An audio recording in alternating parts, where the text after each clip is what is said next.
So apa pakati pesango pesa apa kune dzimba here pakati dzishoma dziri kure. So hautye mhuka manje, nzou, shumba muno mugame park?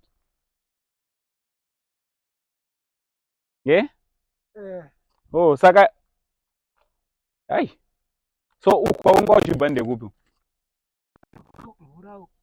Mvura yachona ndeipi wanga uchida kumwa?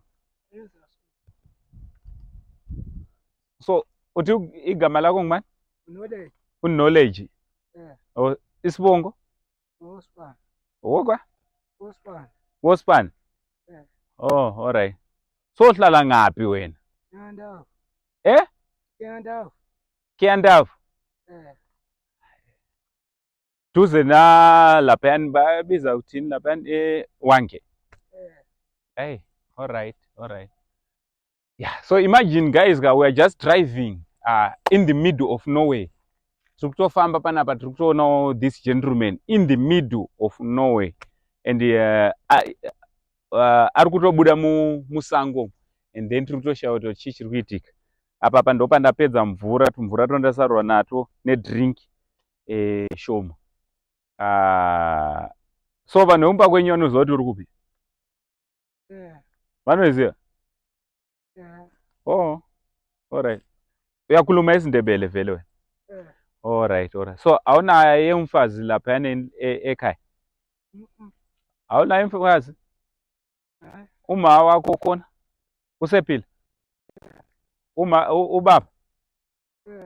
Bobhuti nobosisi? Alright. Hayi, sorry mfowethu, sorry.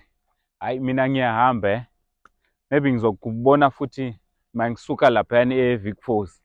Manje ngiya eVic Falls, maybe ngizokuthola futhi endleleni, ngizokunikeza ukudla la anjo. So usale kahle mfowethu. So zvakaoma dzangu kuti this gentleman ari kugara musango, musango munotori nemhuka, nzou, shumba, almost mhuka dzese dzesango, mapere handiti.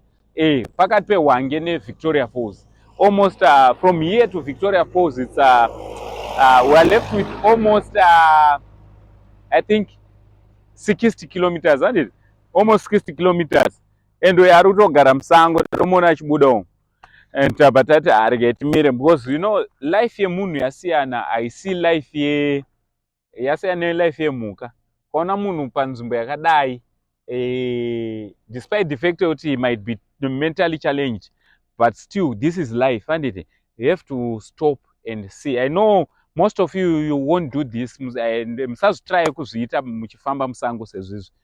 It's not safe, and but we thank God for the grace.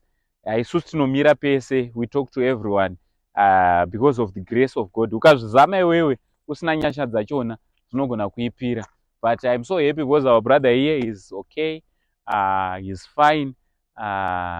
Zvongorwadza chete kuti zoni is mentally challenged, but ari panapa. Sometimes maybe hama yenyu yakatongoenda ikaenda, uyu murume uyu ari panapa. It's about 40 kilometers from Hwange, almost 60 kilometers to Victoria Falls. So ndo patasangana naye pakati pesango.